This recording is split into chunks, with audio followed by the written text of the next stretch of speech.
Hello everyone, कैसे हैं आप लोग। उम्मीद करते हैं आप लोग सभी ठीक होंगे। दोस्तों मैं बता दूं कि हर रोज़, जैसे कि आप लोग जानते हैं, मैं हर रोज़ हज़ारों जॉब्स अपडेट करता हूं अब्रॉड से रिलेटेड। तो प्लीज़ वीडियो को एंड तक देखिएगा। अगर कुछ बात आपके मन में है तो प्लीज़ कमेंट बॉक्स में कमेंट कीजिएगा।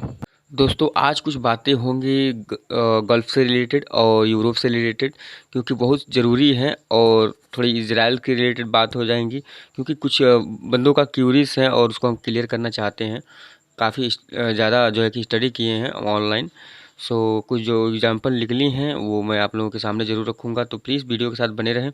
दोस्तों हम बता दें कि अभी हाल ही में, जैसा कि हमने पिछले भी कई वीडियो में बताया था, कि क्रोशिया का जो भी रिक्वायरमेंट चल रही है आप लोग सबमिट कर दें। आज के डेट में रिफ्यूजलें बढ़ गई हैं क्रोशिया से रिलेटेड दोस्तों, और बहुत सारी जॉब जो है बंद हो गई हैं आना, क्योंकि सडनली एक बैग जो है वहाँ पे वर्क परमिट ज़्यादा संख्या में लोगों ने अप्लाई कर दिया, और आज जो है कि डेट भी नहीं मिल रही है, और सबमिशन के बाद रिजल्ट भी काफ़ी बुरा आ रहा है। ठीक है, तो 50% रिजेक्शन का आ रहा है, 50% जो है कि जॉब्स लग रही हैं, और 50% वीज़ा स्टैम्प करके आ रहा है पासपोर्ट पे। ठीक है, तो प्लीज़ अभी जो है आप थोड़ा केयरफुली वर्क करें। ठीक है, अगर आप क्रोशिया का रुख अपनाना चाहते हैं तो उसमें एक चीज़ आप लोग ध्यान दीजिएगा दोस्तों। जो आप वर्क परमिट रिसीव करते हैं वो वर्क परमिट फेक तो नहीं है। फेक वर्क परमिट जो है वो जेन्युइन होना चाहिए, और आपकी जो कंपनी है उसका रेपुटेशन कैसा है, वो कितने दिन से चालू है, कम से कम 1 साल का पुराना होना चाहिए, और जो है कि उसका जो नेटवर्थ है वो भी अच्छे खासे रेवेन्यू करता हो। ठीक है, तो ये सब आप लोग चेक कर लीजिएगा, उसका ऑनलाइन स्टेटस चेक कर लीजिएगा कंपनी का, उसके बाद आप अप्लाई करिएगा, नहीं तो आपका वीज़ा रिजेक्ट हो जाएगा, आपको रिजेक्शन का सामना करना पड़ेगा। ठीक है, तो जो भी कैंडिडेट, जो भी भाई लोग रसिया या अदर कंट्री में जाना चाहते हैं उनके लिए देखिए अभी भी सुनहरा मौका है। देखिए रसिया जो है कि ना ही कि यूरोप में आता है, ना ही कि शेंजन में आता है, ना ही यू का पार्ट है। ठीक है, लेकिन रसिया में भी एक जॉब अपॉर्चुनिटी है। ठीक है, एक बहुत ही अच्छा जॉब अपॉर्चुनिटी है प्रेजेंट टाइम में, क्योंकि आने वाले समय में यहाँ पे भी रेट बढ़ेंगी, इसका भी इकोनॉमिक ग्रोथ होगा, और ये भी आपको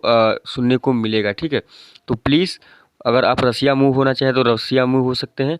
अदरवाइज आप सर्बिया है, बुल्गारिया है। देखिए सर्बिया जो है कि यू का पार्ट है, लेकिन सेनेगन का पार्ट नहीं है। मैं बता दे रहा हूँ, आप बहुत सारे बंदों को ये चीज़ मालूम होगा।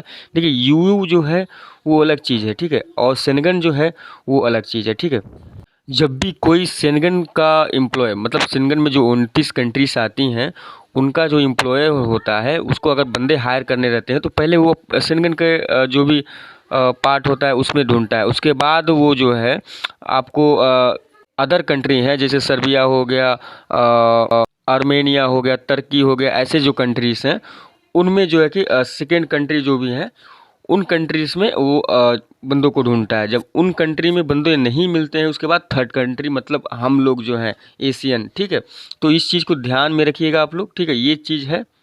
तो अभी के टाइम में यूरोप में जो भी जॉब्स हैं वो सर्बिया में है, रोमानिया में है, और बुल्गारिया में है। ठीक है, हंगरी में है, पोलैंड में है, क्रोशिया में है, माल्टा में है, बोस्निया में है, लिथुआनिया में है, ऑस्ट्रिया में है, तुर्की में है, अल्बानिया में है। तो दोस्तों इन जैसी कंट्री में बहुत सारे जॉब्स आज की डेट में भी अवेलेबल हैं। तो जो भी कैंडिडेट जाना चाहते हैं यूरोप, आप इस कंट्री में मूव कर सकते हैं दोस्तों। देखिए यूरोप एक जो है कि आपका एक बेस्ट चॉइस होगा, क्योंकि देखिए वहाँ पे आपका किसी चीज़ के लिए पाबंदी नहीं किया जाता है, आपको जीवन जीने का फुल फ्रीडम दिया जाता है। ठीक है, आप अपना ज़िंदगी खुद में एक अच्छी तरीके से जी सकते हैं। इसलिए जो है कि बंदे ज़्यादातर यूरोप का रुख अपनाते हैं। तो जो भी कैंडिडेट यूरोप जाना चाहते हैं वो आप इस जिस कंट्री का हमने नाम लिया है उन कंट्री में विजिट कर सकते हैं एज ए वर्क। ठीक है, वर्कर। ठीक है, तो आप लोग क्रोशिया या माल्टा, ठीक है, पोलैंड, इन जगहों का थोड़ा वीज़ा रिजेक्शन ज़्यादा हो गया है। ठीक है, पहले पोलैंड का हुआ, उसके बाद माल्टा का हुआ, उसके बाद क्रोशिया का हो गया। सो अभी आने वाले समय में रोमानिया का भी हो सकता है। सो आपको अगर शेंगेन में डायरेक्ट एंट्री करना है तो रोमानिया और बुल्गारिया, ये दो कंट्री बहुत ही ज़बरदस्त कंट्री हैं। आप इनके द्वारा जो है कि शेंगेन में एंट्री कर सकते हैं। और एंट्री का मतलब ये नहीं कि आप दूसरे कंट्री में इल्लीगल तरीके से मूव हो जाएं। ये बहुत ही बेकार की बातें हैं, क्योंकि आप लोगों को शायद नहीं मालूम है कि ये भी मैटर कर रहा है रिजेक्शन के पीछे। बहुत सारे बंदे क्रोशिया, माल्टा और जो है कि और शेंगन पार्ट किसी भी कंट्री में गए हैं, वहाँ पे जाके वहाँ से ऑलरेडी बंदे मूव हो गए हैं। ज़्यादातर बंदे जो है कि इंडियन मूव होते हैं, तो इसकी वजह से जो एम्प्लॉयर रहता है उसको काफ़ी ज़्यादा प्रॉब्लम होता है। मान लीजिए 6 महीना 8 महीना आपका इंतज़ार करता है, उसके बाद आप जाते हैं और बाहर ही बाहर एयरपोर्ट से कई सारे बंदे तो एयरपोर्ट से ही भाग जाते हैं, ठीक है। कहीं भी जर्मनी हो गया, स्पेन हो गया, इस ऐसी ऐसी कंट्रियों में उन लोगों का सेटिंग किए रहते हैं और भाग जाते हैं। तो ये सब गलत है, इलीगल है, ठीक है।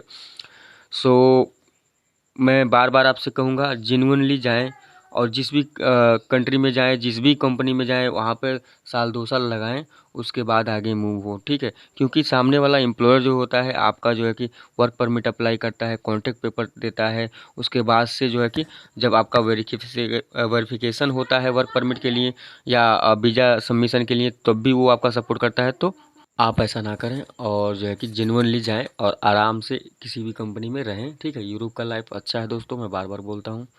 और जिनके भी मन में इज़राइल से रिलेटेड कोई क्यूरीज हैं तो मैं बता दूं दोस्त, आप जो है कि इस चीज़ को समझ लीजिए कि इज़राइल में अभी भी बंदे जा रहे हैं, ठीक है। वो थर्ड कंट्री से होके जा रहे हैं, ठीक है। मतलब किसी दूसरे कंट्री से घुमा के जा रहे हैं, ठीक है। सो उनका अलग अलग सब सिस्टम है, ठीक है। इराक जो बैन हुआ था, जब इंडियन गवर्नमेंट ने बैन किया था इराक को, तब भी वहाँ पे बंदे जा रहे थे, ठीक है।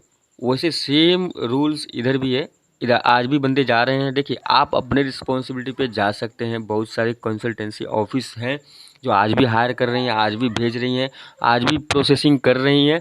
तो आप अपने एक्सपीरियंस पे, अपने जो है कि स्किल्ड कॉन्फिडेंस पे जा सकते हैं, ठीक है। जो भी आपके पास जानकारियां हैं काम के बारे में, अगर आपको मालूम है कि फला कंसल्टेंसी या फ्रॉड नहीं करेगी, तो आप उस कंसल्टेंसी के थ्रू जा सकते हैं। वरना अगर जो भी भाई लोग गल्फ़ में हैं, आप देखिए गल्फ़ में हैं, अगर सो कोई दिक्कत नहीं है। अगर आप जाना चाहते हैं यूरोप, तो वहीं से अप्लाई करिए, जहाँ पे हैं वहीं से अप्लाई करिए, ठीक है। इंडिया में आके अप्लाई करने की कोशिश मत कीजिएगा, क्योंकि आपका जो है कि इनकम बंद हो जाएगा, ठीक है। और इसमें टाइम ज़्यादा लगता है, ठीक है। तो ज़्यादा का अगर जो बहुत सारे भाई लोग हैं गल्फ़ में भी अच्छे पैसे कमा रहे हैं, अच्छे तरह से रह रहे हैं, तो वे उनका चॉइस है। आप लोग जो है कि जहाँ भी हैं खुश रहिए, ठीक है। खुश रहना एक मेन पर्पस है, ठीक है। अगर आप हैप्पी नहीं रहते हैं, कितना भी सैलरी मिलता है तो कोई मतलब नहीं है, ठीक है। अगर आप हैप्पी हैं, सो आप हर एक चीज़ बड़ी आसानी से कर सकते हैं। सो बी हैप्पी प्लीज़, हाँ। और एक पर्सनल जो है